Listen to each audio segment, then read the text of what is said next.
नमस्कार, सुप्रभात सभी के लिए। श्री नंदीश्वर विद्यालय द्वारा संचालित ऑनलाइन क्लासेस में आपका स्वागत है।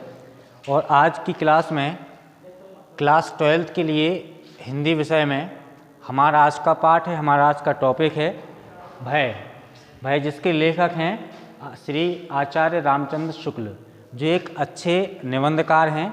और इसी निबंध के अंतर्गत आज हम देखेंगे कि ये जो निबंध है भय, जिसका शीर्षक यहाँ पे लिखा हुआ है भय, जो इसके लेखक आचार्य रामचंद्र शुक्ल हैं, ये एक निबंध है। और निबंध ये कैसा है, इसका प्रकार मैं आपको बता देता हूँ। मनोविकारिक निबंध है। मनोविकार से मतलब ये है, इसका तात्पर्य, इसका अर्थ ये है कि हमारी जो मन की अवस्था है, हमारी जो मन की अवस्था होती है, मन की जो प्रवृत्ति है, जो बदलने की उसकी जो विशेषता है, वो किस तरह से बदलती है। चूँकि क्या है, जो भय है, भय एक जो भी क्या है, उसका एक विचार है, हमारे मन में पैदा होने वाला एक विचार है। और उस विचार की जो विभिन्न अवस्थाएं हैं, उनके बारे में हम यहाँ पे चर्चा करेंगे। तो सबसे पहले हम इसमें कुछ बिंदुओं के अंतर्गत यहाँ पे जो चर्चा कर रहे हैं, इसको आपको मैं बता रहा हूँ। अर्थ एवं परिभाषा, उसके अर्थ और उसकी परिभाषा के बारे में, उसके बारे में हम चर्चा करेंगे। और इससे पहले इसके केंद्रीय भाव के बारे में भी चर्चा करेंगे, और इसके प्रकारों के बारे में भी यहाँ पे हम व्याख्या करेंगे। तो सबसे महत्वपूर्ण, किसी पाठ को समझने से पहले, उसको पढ़ने से पहले, उस पाठ के केंद्रीय भाव को जानना बहुत आवश्यक है कि इस पाठ के बारे में आखिरकार क्या है। तो सबसे पहले हम इसमें देख लेते हैं, इसको समझते हैं कि आखिरकार भय जो निबंध है, इस निबंध में, इस पाठ में पूर्ण रूप से इसका जो मुख्य केंद्रीय भाव है, उसका जो निचोड़ है, वो क्या है। तो सबसे पहले हम देखते हैं, आचार्य रामचंद्र शुक्ल एक अच्छे इतिहासकार, समीक्षक और निबंधकार के रूप में हिंदी गद्य साहित्य में एक प्रतिष्ठित और जाने माने लेखक हैं। उनका ही आज हम जो निबंध है भय, वो हम पढ़ रहे हैं। निबंध हिंदी गद्य साहित्य की धरोहर है।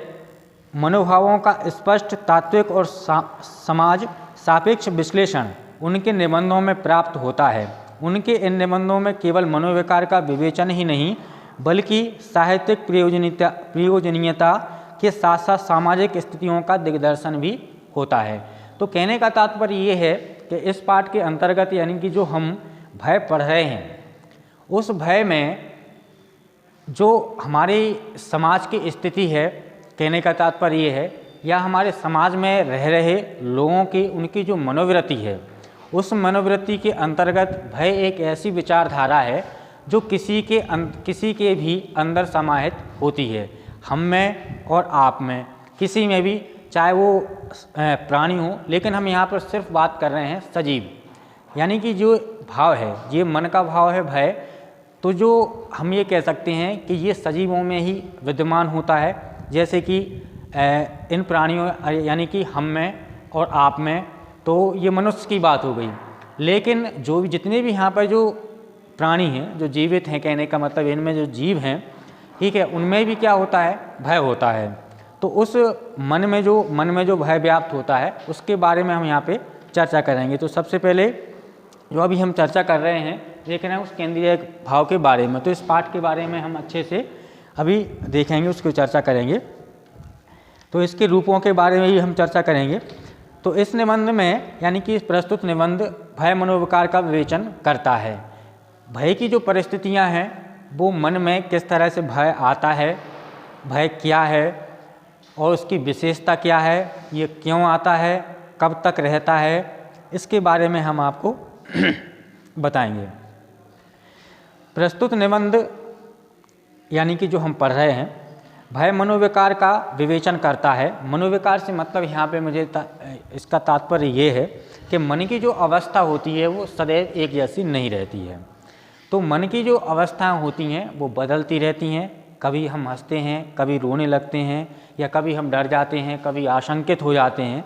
तो इस तरह की जो विचारधाराएँ जो बदलती रहती हैं, तो वो कहलाते हैं मनोविकार, ठीक है ना। यानी कि मन में विकार का मतलब परिवर्तन। तो मनोविकार मतलब मन में जो विकार उत्पन्न होता है, जो परिवर्तन होता है, तो वो एक भय ही एक ऐसा मन की स्थिति का एक ऐसा परिवर्तन है जिसमें हम डर जाते हैं, आप डर जाते हैं, हमारा आसपास का माहौल अगर डरावना हो तो हम थोड़ा और ज़्यादा डर जाते हैं। तो कोई कम डरता है, कोई ज़्यादा डरता है। तो इस तरह से हम इसमें थोड़ा सा इसको देखेंगे और चर्चा करेंगे और आगे भी इसके बारे में।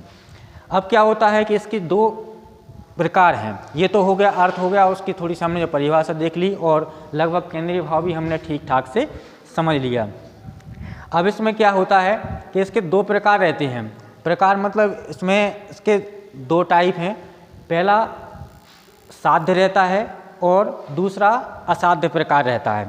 तो साध्य प्रकार वह होता है जो हम किसी प्रयत्न के द्वारा अपने आए हुए, अपने आसपास या हमारे मन में आए हुए हम उस भाव के, उस डर के भाव को दूर कर लेते हैं विभिन्न प्रयासों से। अब ऐसे कई प्रयास हैं। कहने का मतलब ये है कि अगर हमारे अंदर कोई डर आ रहा है या डर का जो भाव उत्पन्न हो रहा है, तो जब उसके लिए हम किसी प्रयास से उसको दूर करने लगते हैं तो वो साध्य हो जाता है। ठीक है, साध्य का मतलब ये समझ गए आप कि हम उसको दूर कर देते हैं, उसका निवारण हम कर देते हैं। लेकिन वही जब परिस्थिति में हम विभिन्न प्रयासों के माध्यम से जब इस डर को दूर नहीं कर पाते हैं, तब ये माना जाता है कि वह असाध्य है, यानी कि उसे हम दूर नहीं कर सकते, वो बहुत कठिन है। कहने का मतलब ये रहता है। तो यहाँ पे थोड़ा सा और देखते हैं परिभाषा में। भय को परिभाषित करते हुए निबंधकार आचार्य रामचंद्र शुक्ल ने स्पष्ट किया है कि भय आने वाली विपत्ति या दुख के साक्षात्कार से उत्पन्न होता है। तो इसमें एक प्रश्न ये भी हो गया कि आखिरकार भय की उत्पत्ति होती क्यों है और कैसे होती है। भय क्यों आता है मन में, आखिरकार ये भय इतना ज़रूरी क्यों है या आता ही क्यों है। सीधी बात ये है, ये सीधा सा प्रश्न है इसका। तो कहने का मतलब ये है कि निबंधकार ने यहाँ पे परिभाषित किया है, बताया है इस बात के लिए कि भय जो होता है वो हमारी किसी आने वाली, यानी कि हमारे पास हमारे जीवन में या किसी तरह से भी, चाहे वो रुपए की हानि हो, रुपए धन पैसे की हानि हो, या फिर हमारे मान सम्मान की हानि हो, या किसी तरह से हानि हो, या कोई विपत्ति हो, कोई संकट हो, स्वास्थ्य की हानि हो, तो इस तरह की जो विपत्ति आने वाली होती है हम उसका केवल विचार भर कर लेते हैं। आती नहीं है ये बात अलग है, आ जाती है वो भी बात अलग है, लेकिन हम किसी आने वाली आपदा यानी कि समस्या, तो उसकी जब हम विचारधारा अपने मन में उसका विचार कर लेते हैं, तब ये माना जाता है कि हमारे अंदर किसी प्रकार का डर घर कर गया है, वो रह गया है, वो आ जाता है।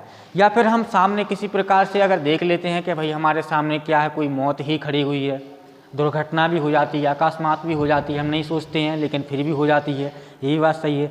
तो तब भी अचानक से वो डर जो होता है वो क्षणिक होता है, कुछ समय के लिए आया हुआ भय होता है। तो अब हम यहाँ पे एक चीज़ यहाँ पे और स्पष्ट करना चाहते हैं कि भय और आशंका भी अलग अलग चीज़ होती हैं। उसमें क्या होता है, भय ही एक, आशंका जो होती है वो भय का ही एक छोटा सा रूप होती है, लघु रूप होता है। आशंका जो है वो इसका लघु रूप होता है, किस बात का, भय का। तो हम इसके बारे में भी और देखेंगे, इसकी चर्चा करेंगे, आगे बताएंगे, थोड़ा सा और देखते हैं इसके लिए। तो इसमें मनोदशा या तो स्तंभित हो जाती है या आवेग से भर उठती है। अब देखिए कि इसमें मनोदशा मतलब हमारे मन की स्थिति, ठीक है, दशा मतलब स्थिति हो गया। तो हमारे मन की दशा कैसी होती है उसके बारे में यहाँ पे थोड़ा सा बताया गया है। तो कहने का मतलब ये है वो भी दो प्रकार से होती है। दो प्रकार से कैसी, कि हमारा जो भय होता है, ठीक है, हमारा भय का मतलब क्या है, हमारे अंदर जो भय है वो हमारा ही है। तो हमारा जो डर है, ठीक है, उसमें मनोदशा कैसी हो जाती है, दो प्रकार से होती है। एक ऐसी, एक स्तंभित हो जाती है, मतलब बिल्कुल क्या होता है कि जब हम डर जाते हैं, अचानक से हमारे सामने कोई आ गया, मान लीजिए शेर आ जाता है, ठीक है, शेर आ जाता है या और भी कुछ आ जाता है, कोई डाकू वगैरह आ गया, हम कहीं जा रहे हैं सुनसान रास्ते पर, वहाँ पे अगर हमारे लिए अचानक से डाकू डकैत उन्हें हमला कर दिया, हम पर जानलेवा हमला कर दिया, हमें लूटपाट करने लगे, तो अचानक इस तरह से डर तब भी आ जाता है। और कभी कभार डर कैसा हो जाता है कि वो कभी कभार जैसे कि मान लीजिए हमारे लिए अचानक से कि क्या होता है कि इसमें एक प्रकार और ये रहता है, मतलब कहने का ये है, एग्जाम्पल ही इसका उदाहरण है कि अगर मान लीजिए हमारे लिए अचानक से कभी कभार आपने देखा होगा कि कुछ लोग मंच पर बोलने के लिए हिचकिचाते हैं, ये भी डर है, सबके सामने नहीं बोल पाते हैं, ये भी डर है। और घर परिवार में ही से हम ले लेते हैं, कभी कभी कुछ बच्चे इस प्रकार के स्वभाव के रहते हैं, डरावने नहीं कह सकते उनके लिए, कुछ संस्कारी बच्चे होते हैं इस तरह से, तो माता पिता से बोलने में थोड़ा सा वो डरते हैं, ठीक है ना। तो लेकिन वो छोटा सा ही सही कुछ समय के लिए, लेकिन वो क्षणिक डर या भय जो होता है वो होता ज़रूर है, तो यहाँ पे हम क्या कह रहे थे कि जो मन की दशा है उसमें स्तंभित हो जाती है। स्तंभित का मतलब हम बिल्कुल एकदम से अगर जब हमारे लिए अंदर कोई डर आ जाता है तो हम हमारी जो अवस्था रहती है बिल्कुल शांत हो जाती है, हम बिल्कुल शांत चित्त हो जाते हैं। हमारा मन होता है वो बिल्कुल स्तंभित हो जाता है, ना हम कुछ कह पाते हैं और ना ही कुछ बोल पाते हैं, ना सुन पाते हैं। हम किसी के बारे में किसी प्रकार की कोई प्रतिक्रिया नहीं देते। तो वो प्रतिक्रिया हमारी कैसी हो जाती है, स्तंभित हो जाती है। एक तो ये हो गया। अब अगर हमारे मन के अंदर कोई डर आता है तो उस डर के बाद हमारी तुरंत प्रतिक्रिया होती है। हमारा शरीर जो होता है, हमारा मन जो होता है, उस सारी क्रियाएं यानी कुछ चेष्टाएं करने लगता है। किस प्रकार की, कुछ डर जाते हैं तो डर के भागने भी लगते हैं, ऐसा भी हो जाता है, कोई चीज़ होती है। तो वो ये एक प्रक्रिया कैसी होती है, इसमें आवेग से भर उठती है। तो आवेग का मतलब और स्तंभ का मतलब, स्तंभित का मतलब आप समझ गए होंगे कि भय जब आता है तो कुछ लोग जो होते हैं वो बिल्कुल स्तंभित हो जाते हैं, रुक जाते हैं वहीं पर, कहने का मतलब ये है।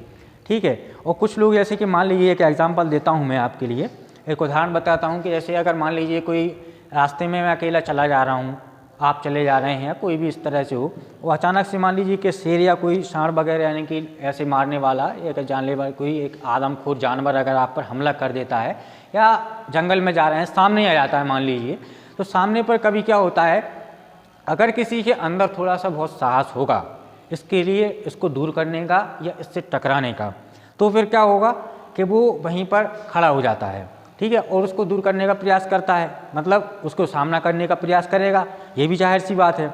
लेकिन यहाँ पे एक स्थिति का क्या होगा, अगर उसके सामने इस तरह की स्थिति आ जाती है, वो बहुत भयभीत हो जाता है, तो वहीं पर खड़ा हो जाएगा। ठीक है, खड़ा हो जाएगा और किसी प्रकार की कोई प्रतिक्रिया नहीं करेगा।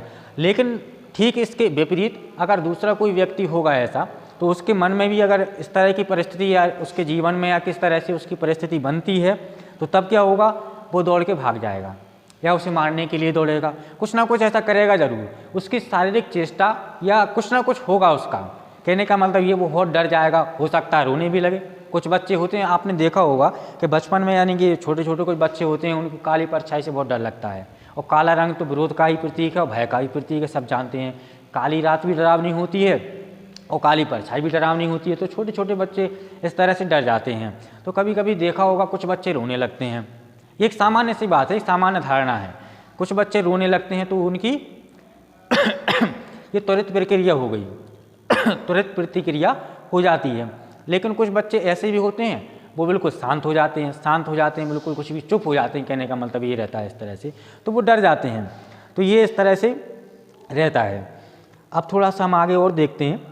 अच्छा, साहस ना होने और कठिनाइयों से डरने वाले मनुष्य के भीतर भय इसी रूप में सक्रिय रहता है, किंतु जब साहसवान बनकर मनुष्य भय के निवारण हेतु, निवारण मतलब हम छुटकारा प्राप्त कर लेते हैं, उससे प्रयत्नरत होता है, तब भय साध्य हो जाता है। साध्य मतलब जिसका हम निवारण कर देते हैं, उसको हटा देते हैं। भाई अब देखिए, किसी को अगर डर लग रहा है, डर आया है मन में, किसी प्रकार का भय अगर आया है, तो जाहिर सी बात है हम उसको दूर करने का प्रयास करेंगे।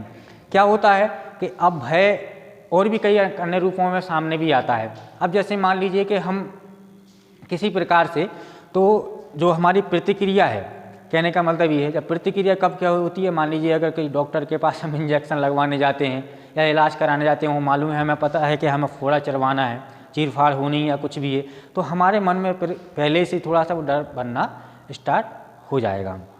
तो आज के लिए बस इतना ही छात्रों। और आज हमने ये भय के बारे में थोड़ा सा पढ़ा, अर्थ, परिभाषा, प्रकार, उसके केंद्रीय भाव के बारे में, और अगले चैप्टर में इस पर ही चर्चा होती रहेगी। बहुत बहुत धन्यवाद आपका। और